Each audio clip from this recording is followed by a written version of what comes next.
저희 아버지는 제가 23살 때 59세의 나이로 그 폐암으로 하나님의 그 부르심을 받게 됩니다. 그때부터 혼자 미국 땅에서 살아가면서 어려울 때마다 저에게 힘을 주었던 말씀이 있습니다. 여러분들도 좋아하시는 말씀일 텐데 시편 23편의 말씀입니다.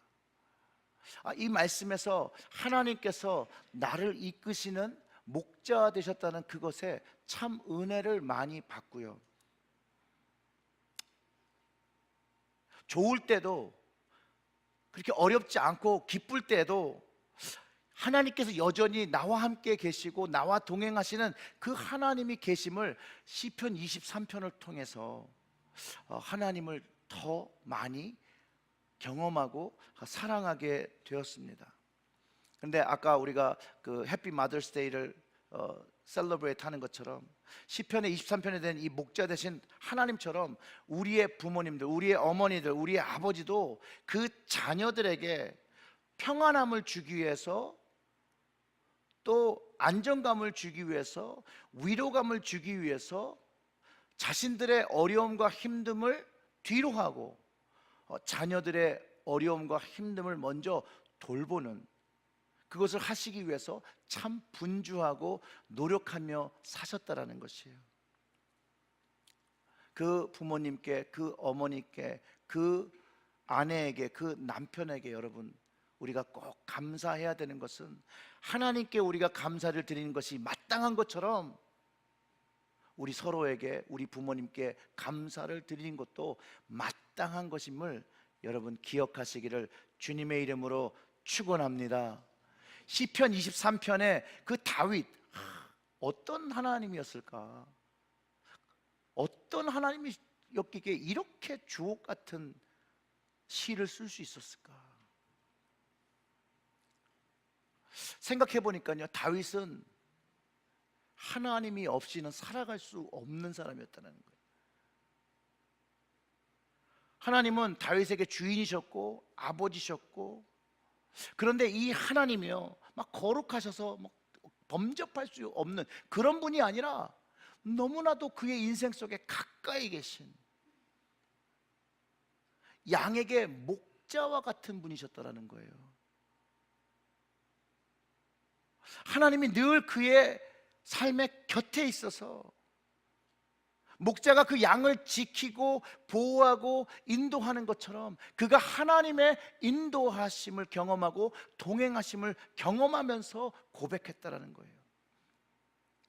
여러분, 목자는요 대부분의 시간을 양과 함께 보냅니다.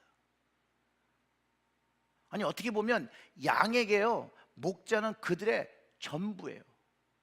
왜냐하면 이스라엘 안에 있는 그 양은, 이스라엘의 환경 속에서 살아가는 그 양은 목자 없이 살 수가, 생존할 수가 없다라는 거예요. 그런데 우리의 오해가 뭐냐면, 우리는 푸른 초장 그러면 네덜란드에 있는 그 푸른 초원을 기억한다라는 거예요. 근데 다윗의 때에 양을 키운다라는 것은 척박한 땅에서 나는 풀을 먹이며 그 풀이 난 곳에 자신의 양을 데리고 가서 양을 그 모든 위험으로부터 지키며 보호하며 이끌던 그런 목자였다라는 거예요.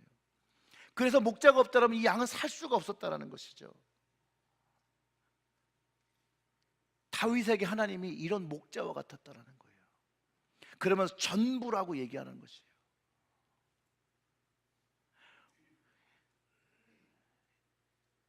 이스라엘의 그 양의 우리를 만들 때는요 출입구가 하나예요. 양이 하나 들락달락 할 수 있는 그런 출입구가 있습니다. 그러면 그 문에서 다 양들을 집어넣은 다음에 목자가 그 문을 딱 지키고 거기서 잠을 잡니다. 동굴 같은 데도 그런 데도 있어요. 이스라엘에 가면 그 양의 그 자리라고 얘기하면서 그런 부분이 있는데, 거기도 마찬가지예요. 그 앞 부분, 그 안에 들어가면 동굴이 있고 거기서 양을 보호하고 목자는 그 동굴의 문 앞에서 잠을 잡니다. 그래서 어떠한 침이 있더라도 먼저 대응하고 또 안에서 있는 일들을 가장 잘할 수 있는 자리에 늘 지키고 있다라는 것이죠. 그런 목자가 다윗에게 하나님이었다라는 거예요.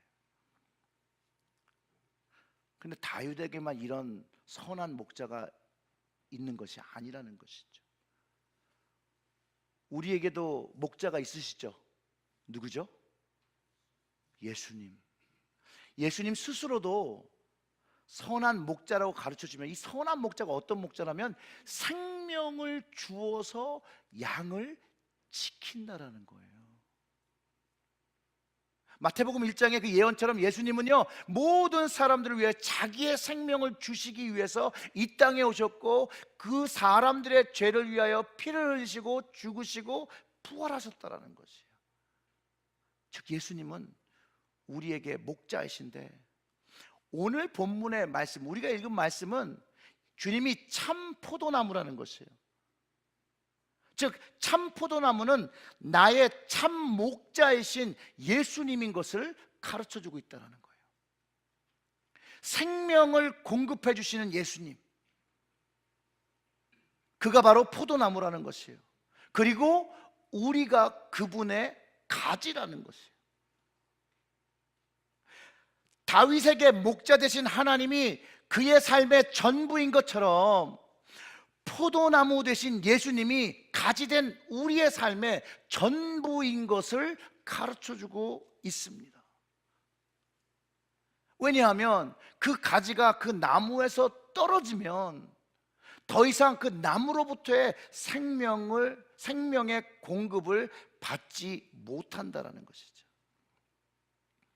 우리의 삶의 공급자이시고 주인 되신 그 예수님, 만약 그 예수님과 관련 없는 삶을 살거나 동떨어진 삶을 산다면 우리의 삶 속에 주님의 생명이 함께 하실 수 없다라고 제자들에게 가르쳐주고 있다라는 거예요. 어떻게 보면 이게 경고죠. 그 5절과 6절을 우리 다 같이 읽어보겠습니다. 나는 포도나무요 너희는 가지라. 그가 내 안에 내가 그 안에 거하면 사람이 열매를 많이 맺나니 나를 떠나서는 너희가 아무것도 할 수 없음이라.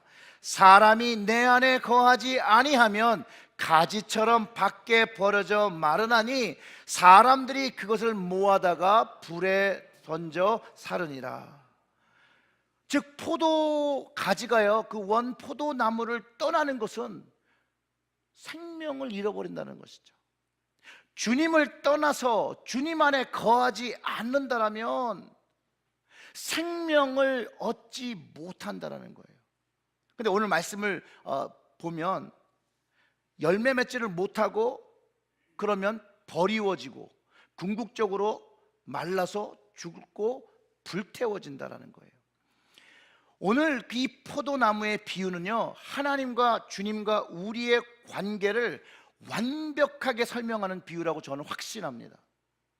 왜냐하면 가지는 분명히 나무에 붙어야 하는 것처럼 우리는 반드시 주님 안에 거해야 한다는 거예요. 상식적으로도 나무로부터 떨어지는 가지는 생명을 잃어버리는 것, 특별히 포도나무 가지에서 열매가 열려야 되는 것은 뭐 이거 자연 법칙이고 하나님의 창조 법칙이잖아요. 과시수는요 꼭 열매를 맺게 돼 있어요. 그렇죠. 그런데 과시수 과지에서 열매가 바로는 못 열려요. 뭐가 있어야 되죠? 꽃이 피어야 돼요. 꽃이 피워야 열매가 맺힙니다. 이거는요 사람이 바꾸고 싶다고 해서 바꿀 수 있는 그런 것이 아니에요. 그 하나님께서 정하신 그 법칙 위에 예수님께서 이 과실수가 열매를 맺지 않으면 어떻게 될 거라는 것을 설명해 주고 계시다라는 거예요. 그러면서 그 설명을 처음부터 시작하는데 1절과 2절이 이렇습니다. 나는 참 포도나무요 내 아버지 누구라고요? 농부라. 물은 내게 붙어 있어 열매를 맺지 아니하는 가지는 아버지께서 그것을 제거해 버리시고 무릇 열매 맺는 가지는 더 열매를 맺게 하려 하여 그것을 깨끗하게 하시느니라. 예수님이요 참 포도나무인데요, 예수님을 관리하시는 분이 있다라는 거예요. 참 포도나무를 관리하시는 농부이신 하나님이 있다라는 거예요. 그리고 그 하나님이 열매를 보시고 그 열매가 될 건지 안 되는 그 결과에 따라 그 가지를 제거하신다라는 거예요. 저희 아버지가 제가 한 중학교 정도가 안 됐을 때인데 뜬금없이 사과 과수원을 하나 사셨습니다. 아시다시피 도덕 선생님이셨는데 갑자기 과수원을 사셔서 그게 몇 년생 그 사과나무를 심었는지 모르겠지만 아무튼 과수원을 가지시고 1년 돼도 2년 돼도 3년 돼도 열매를 갖고 오신 적이 없어요. 그렇게 3년과 4년 그 사이 반쯤에 뭔가를 기쁘게 들고 오셨는데, 열매가 맺혔다고 들고 오셨는데 요만한 거를 몇 개 들고 오셔서 과일이 열리기 시작했다라는 거예요. 그리고 그것이 4년, 5년 지나가니까 좀 이렇게 주먹보다 좀 작은 사과가 열리기 시작하더라고요. 그때 한번 그 여주에 있는 사과 과수원을 가봤어요. 그리고 처음 알았어요. 여러분, 사과나무 가지에요, 사과가 이렇게 듬성듬성 달린 게 아니라 빽빽하게 달립니다. 그리고 농부는 좋은 열매를 만들기 위해서 그 중에 가장 큰 것들을, 좋은 것들을 선택하고 나머지 것들은 띱니다. 왜 그럴까요? 이 좋은 거 처음 시작한 거, 그것이 더 힘을 받아 좋은 열매를 맺으라고 못한 것들을 다 띄더라고요. 그리고 또 그 가지 중에 이 열매를 많이 못 맺은 그 가지도 이렇게 전제한다 그러죠. 자르더라고요.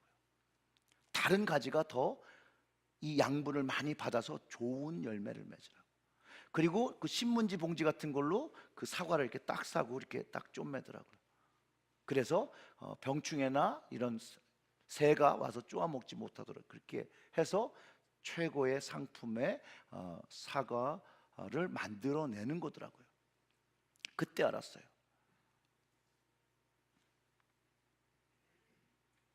정말로 하나님의 이 말씀을 이해할 수 있게 저희 아버지가 과수원을 하시다가 망하셨나 보여요.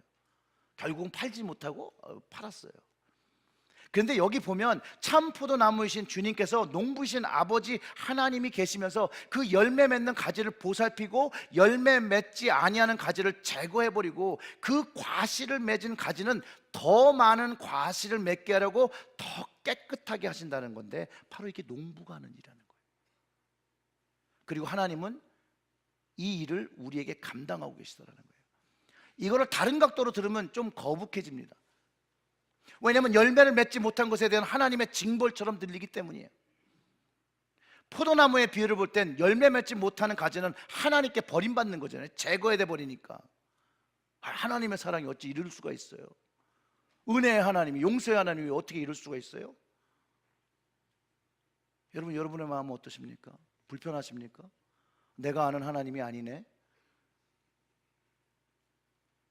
농부는요, 좋은 열매를 거두기 위해서 농사를 짓는 것이고요, 마찬가지로 하나님도 우리에게 좋은 열매를 원하신다라고 하세요. 성경에서 중요하게 말하고 있는 내용이지만 우리를 불편하게 하기 때문에 교회의 강단에서 더 이상 잘 말하지 않는 것이 바로 이 부분이라는 거예요. 하나님 아버지의 공의, 하나님 아버지의 심판. 지난 수요일 때 제가 이런 얘기를 잠깐 나눴었는데요, 그 히브리서 기자가 이 이야기를 하기 위해서 에서의 이야기를 듭니다. 에서가 자신의 잘못을 이제 바꾸려고 자기가 장자 명분이나 축복권을 쉽게 버린 것 다시 얻고자 눈물을 흘리며 후회하며 돌이키고 구하지만 회개할 기회를 얻지 못하였다고 합니다. 이 이야기는 주님께서 주신 그 자리와 그 직분을 그가 귀하게 여기고 잘 감당하고 함부로 여기거나 해서는 안 됨을 가르쳐 주는 것이죠. 히브리서 12장 17절의 말씀이 너희가 아는 바와 같이 그가 그 후에 축복을 이어받으려고 눈물을 흘리며 구하되 버림받아 회개할 기회를 얻지 못하였느니라. 여러분, 정말로 우리가 두렵고 떨려야 되는 부분은요, 성경 안에 하나님으로부터 버림을 받은 사람들이 있다는 거예요. 그리고 성경은 하나님 앞에 버림받을 수 있다는 사실을 우리에게 경고하고 있다는 거예요. 예수님도 주여 주여 부르며 주님을 부르는 자를 향해서 주님의 천국에 들어가지 못한다라고 말씀하셨고, 그들을 향하여 불법을 행하는 자들이라고 말하였고, 주님에게로부터 떠나가라고 하셨다라는 거예요. 그들이 버림받았죠. 바울은요, 안내와 얌브레의 이야기를 들면서 진리를 대적하는 그 사람들도 버림을 받았다는 거예요. 이 버림을 받은 게요, 모세에 대적해서가 아니라 진리를 대적해서예요. 여러분, 그 디모데후서 3장 8절의 말씀을 보면 이렇습니다. 안내와 얌브레가 모세를 대적한 것 같이 그들도 진리를 대적하니 이 사람들은 그 마음이 부패한 자요 믿음에 관하여서는 버림받은 자들이라 라고 기록하고 있습니다. 여러분들이 잘 아시는 사람의 예를 하나 들면 사울왕이에요. 사울왕 하나님께 버림받은 거 아닙니까? 버림받은 거 맞죠? 그렇죠? 하나님한테 버림을 받았는데, 잘 들어보세요, 그가요 죽을 때까지 왕 노릇했어요. 죽을 때까지 왕의 권세를 누리고 살았지만 하나님께는 버림을 받았다라는 거예요. 에서도요, 야곱이 힘들게 살았죠. 도망가서 그 아버지가 가졌던 걸 다 누렸어요, 자기가. 근데 하나님의 동행은 잃어버렸다라는 거예요. 야곱은 하나님의 동행을 얻었어요. 하나님이 함께 하시는 걸 얻었어요. 사울이 왕의 권세는 계속해서 가질 수 있었지만 하나님이 함께 하시는 걸 잃어버렸다고요. 디모데전서를 통해서 처음 믿음을 저버린 사람 심판을 받는다고 기록하고 있습니다. 또 사단에게 돌아간 자도 있다고 주의를 하고 있습니다. 성경의 어떤 부분은요, 하나님 앞에서 죄를 지고 살아가고 그 죄로 말미암아 자신이 사망에 처해짐을 알고도 계속해서 돌이키지 않고 살아가는 사람이 있다고 기록하고 있다는 거예요. 지금 제가 설명한 이런 사람들의 모습이 오늘 본문 속에서 열매 맺지 않는 가지인 것을 가르쳐주고 있습니다. 여러분, 열매를 맺어야 할 가지가 열매를 맺어야 하는 시기를 놓치고 하나님께서 바라시는 열매를 맺지 못하면 농부이신 하나님께서 그것을 때가 될 때 그냥 제거해 버리신다라는 거예요. 그 때가 되면 돌이킬 수가 없다라는 거예요. 눈물로 회개로 구할지라도 버림바가 된다라는 것이에요. 성경이 말씀하시는 것이고 우리에게 생명을 공급하신 참 포도나무 되시는 예수님께서 제자들에게 말씀하시고 있는 거예요. 무엇을 가르쳐 주시게요? 열매 맺기 위하여 회개의 기회는 지금이라는 거예요. 하나님의 때가 되면, 하나님의 심판의 때가 되면 그 자리에 하나님을 바라보며 회개할지라도 그때는 늦었다라는 거예요. 하나님께서 성령을 통해서 회개할 부분을 가르쳐 주시고 깨닫게 해주시면 바로 그때에 회개하고 바로 설 것을 가르쳐 주고 있다는 거예요. 예수님께서 이 말씀을 제자들에게 하신 분명한 목적이 있고요, 분명한 대상이 있었습니다. 그 8절을 보면 이래요. 너희가 열매를 많이 맺으면 내 아버지가 영광을 받을 것이요 너희는 내 제자가 되리라. 여러분, 우리가 이런 건 많이 기억하잖아요. 서로 사랑하라 그리하면 너희가 내 제자인 줄 알리라. 예수님이 너희가 내 제자 되는데 열매를 맺고 하나님께 영광 돌릴 때 제자가 된다라고도 말씀하셨다라는 거예요. 바로 주님께서 바라시고 찾는 제자의 모습이 누구인지를 가르쳐주고 있다라는 거예요. 포도나무의 가지에서 포도를 맺어 하나님 아버지께 영광을 드리는 사람들, 바로 예수의 제자들이고 예수님의 가지라는 것이에요. 그러니 참 포도나무 대신 예수님이 열매 맺는 제자를 원하신 것은 너무나도 당연한 일인 것이죠. 이 열매가 뭐냐면요, 주님이 가르쳐 주신 거에 대한 열매, 삶의 증거. 어떻게 보면 주님의 그 당시의 방법은 유대 전통 방법을 위협하는 아주 진보적인 가르침이었는데 주님이 그 가르침을 증거하실 때 그는 말씀과 그 권능으로 기적으로 말씀하셨다라는 거예요. 주님이 복음을 선포하실 때 하나님의 역사가 나타났고 사람들은 그것을 기적이라고 말했습니다. 사람들이 보았습니다. 그리고 제자들이 말했습니다. 제자들에게 이렇게 말씀하신 거예요. 너희는 이미 깨끗하여졌더라고 선포하신 거예요. 물론 주 안에 거하는 가지가 되어야 되고 열매를 맺는 가지가 되어야죠. 3절부터 5절을 다시 읽어보면 이렇습니다. 너희는 내가 일러준 말로 이미 깨끗하여졌으니, 주님의 말씀을 받아들인 거죠. 주님을 받아들인 거죠. 주님의 용서를 얻고 주님의 자비를 얻고 이제 새로운 삶을, 새로운 기회를 얻었다라는 것이에요. 자, 이제부터 해야 될 것이 뭐냐? 4절, 내 안에 거하라. 나도 너희 안에 거하리라. 가지가 포도나무에 붙어 있지 아니하면 스스로 열매를 맺을 수 없는 것 같이 너희도 내 안에 있지 아니하면 그러하리라. 나는 포도나무요 너희는 가지라. 그가 내 안에 내가 그 안에 거하면 사람이 열매를 많이 맺나니 나를 떠나서는 너희가 아무것도 할 수 없느니라. 주님이요, 우리 안에 거하지 못하고 우리가 주님 안에 거하지 못하면 우리는 아무것도 할 수 없다는 거예요. 그런데 이게 얼마나 우리에게 엄청난 약속이에요, 여러분. 주님 안에 거하고 열매 맺게 되고 깨끗함 받고 용서함 받고 구원함을 받았다라고 선포하고 말씀하신다는 거예요. 그리고 이제 주님 안에 거하는 방법을 가르쳐 주고 계세요. 주님의 가지가 되어서 열매 맺는 방법을 가르쳐 주시고 계세요. 그 6절과 7절을 읽어보면 이렇습니다. 사람이 내 안에 거하지 아니하면 가지처럼 밖에 버려져 마르나니 사람들이 그것을 모아다가 불에 던져 사르니라. 너희가 내 안에 거하고 내 말이 너희 안에 거하면 무엇이든지 원하는 대로 구하라. 그리하면 이루리라. 예수님의 가지가요 붙어 있어야 우리가 주님 안에 거하는 거거든요. 주님 안에 거할 때 우리는 기도의 능력을 경험한다는 것이에요.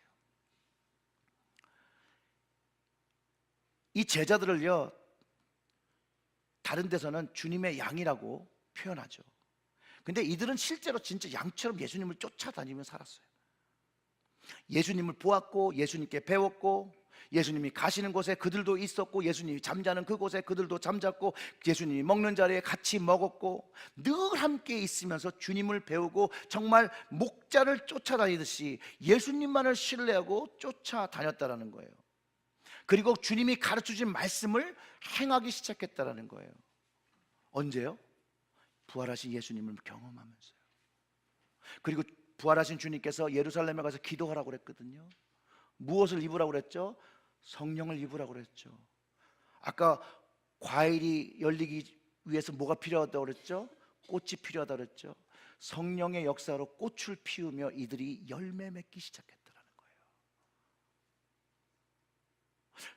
성령으로 충만하게 되고 꽃을 피우니 이제 열매를 맺기 시작하는데 주님의 말씀을 순종하기 시작합니다. 제자들이 소자들에게 물 한 컵을 주기 시작합니다. 제자들이 복음을 선포하기 시작합니다. 예전에는 무서워서 도망갔던 사람들인데 이제는 생명을 걸고 주님을 전하기 시작합니다. 그러면서 서로 사랑하려고 노력합니다.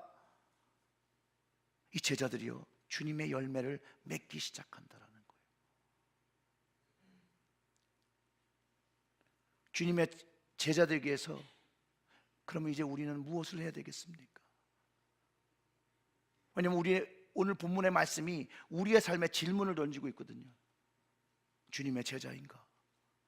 주님의 바라시는 열매가 있는가? 아직 열매를 못 맺혔으면 꽃은 피웠는가? 꽃을 피려고 하는가? 주님의 제자가 되기 위해 우리가 무엇을 해야 되는 것을 우리가 알아보려면 성경 속에 있는 제자들의 삶을 보면 어떤 모습이 주님이 원하시는 모습인지 아주 명확해집니다. 주님이 승천하신 후에 제자들의 모습을 살펴보면 그렇죠. 성령을 받기 위해 이들이 이제 기도합니다. 성령 충만을 받기 위해서 늘 기도에 힘씁니다. 말씀에 힘씁니다. 성령을 체험한 제자들이 변합니다. 하나님의 말씀을 능력을 단순히 옛날에 듣는 것을 넘어서 이제 체험하고 이제 주님의 그 기도의 능력을 경험하기 시작합니다. 주님 안에 거하면서 열매를 맺기 시작합니다. 그들은 어디에 가든 어느 장소에 가든 복음을 전하기 시작합니다. 주님의 것을 맺기 시작해요. 여기서 조심해야 돼요. 내 것을 맺는 게 아니에요. 주님의 것을 맺는 것이에요. 주님의 것이 맺히니 주님을 찬양하고 영광을 돌리기 시작합니다. 멈추지 않고 지치지 않고 예수 그리스도 안에는 그 기쁨과 희락과 능력을 선포하게 됩니다. 근데 왜 어떻게 이걸 갑자기 하기 시작할까요? 가지가 붙어 있잖아요. 너희가 나의 안에 거하면 내가 너희 안에 거한다라는 거예요. 주님이 우리 안에 계시다라는 것이죠. 주님의 말씀이 내 안에 자리 잡기 시작하고 주님의 은혜가 내 안에 자리 잡기 시작하고 천국에 대한 소망이 내 안에 자리 잡게 되고 영원한 생명에 대한 감격이 내 안에 자리 잡기 시작한다라니까요. 내가 주님 안에 거하고 주님이 내 안에 거하면서 그것을 우리는 경험하게 된다는 거예요. 그것을 경험한 제자들이요, 사람들을 초대합니다.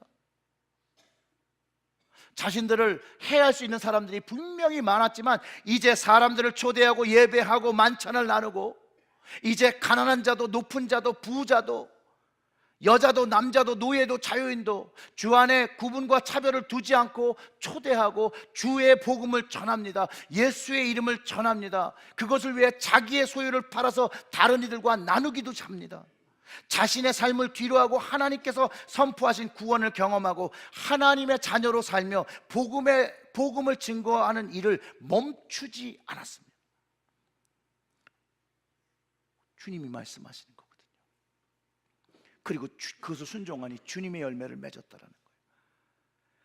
주님께서 가르쳐준 대로 주 안에 거하며 살기 시작할 때 그의 삶 속에 하나님의 기적이 일어나기 시작하고 경험되기 시작했다라는 거예요. 여러분, 제자들의 메시지는 굉장히 간단하세요. 예수는 그리스도이시고 살아계신 하나님의 아들이셔서 우리를 위하여 피 흘리시고 죽으셨다가 부활하셨다라는 거예요. 이렇게 얘기하죠. 근데 자기들도 부활할지는 몰랐다, 죽었다라고 생각했는데 그분이 다시 살아 돌아오셔서 우리에게 나타나시고 부활의 주님인 것을 증명하시고 우리에게 이 부활의 증인이 되어달라고 부탁하셨다는 거예요. 그 주님을 만난 그가, 성령의 충만을 받은 이제 그분의 이름만으로도 병을 고치기 시작하고 안진뱅이를 일으키게 됩니다.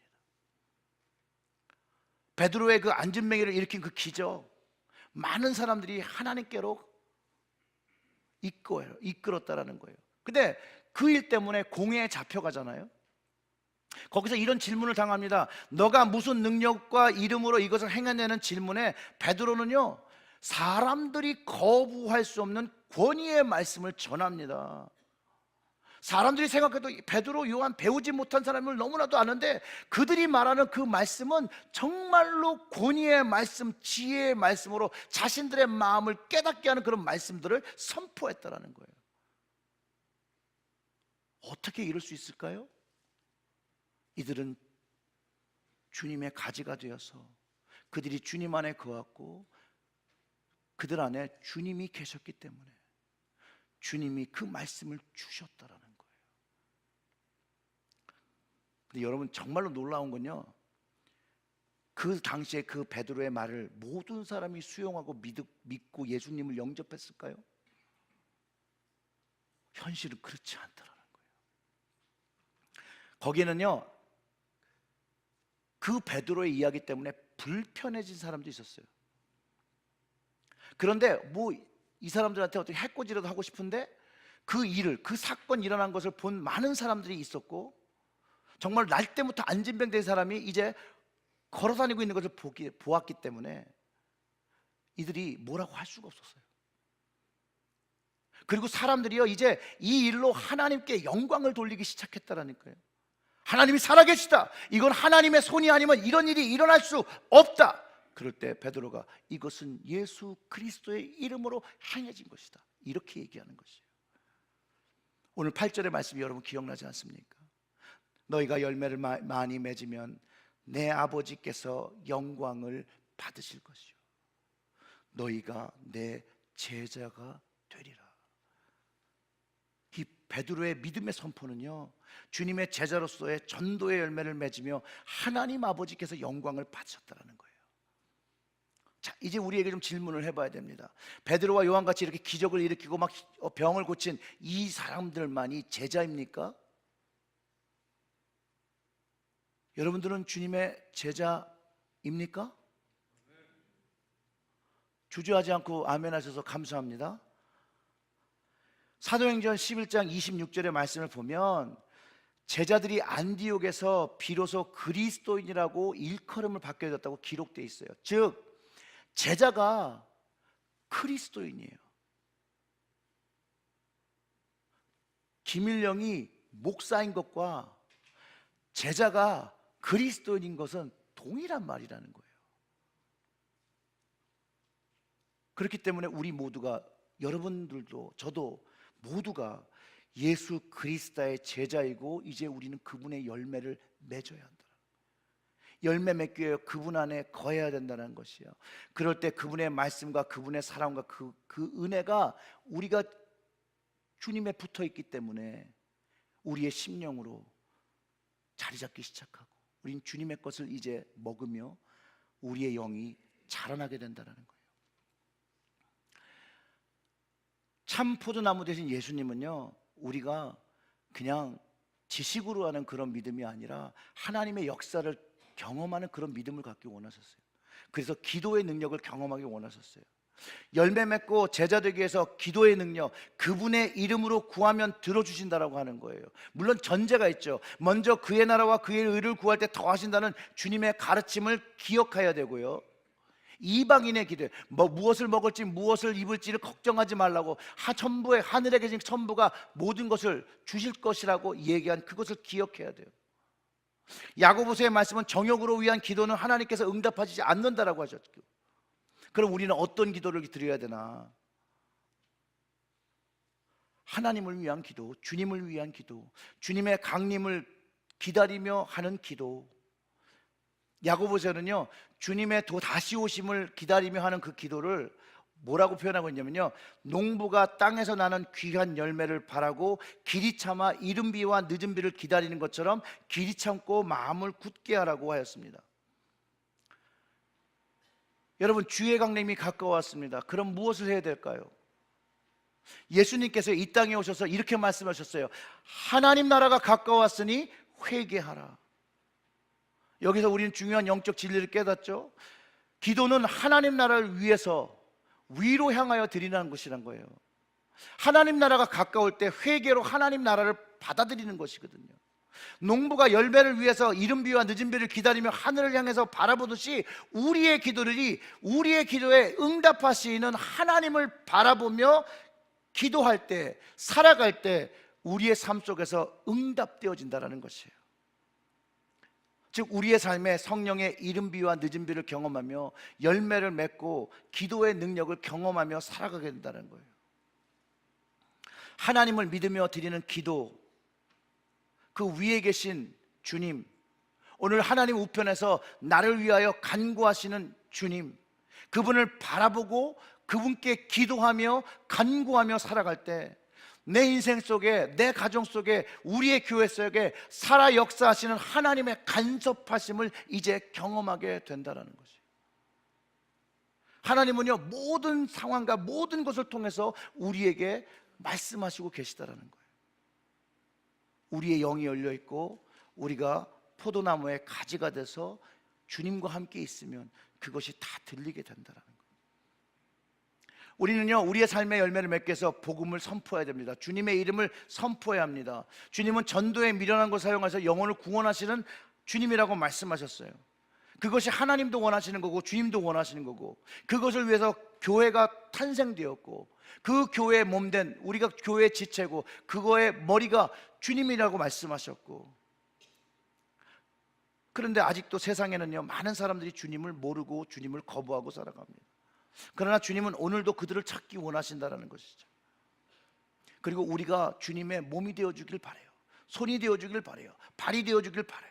왜냐하면 우리가 증거하지 않으면, 우리가 입을 열어 말하지 않으면, 우리가 경험한 주님을 대신하여 섬기지 않는다라면 어떻게 영적인 것이 알 수 없고 죽은 사람들이 하나님을 알고 주님을 듣고 그분을 경험할 수 있겠냐는 거예요. 할 수가 없다라는 거예요. 사랑하는 성도 여러분, 주님 안에 꼭 거하셔서 주님이 여러분 안에 거하고 주님이 여러분 삶에 역사하시고 여러분들이 기도할 때 기도의 응답, 기도의 능력을 가지며 살아가는 여러분 되시기를 주님의 이름으로 축원합니다.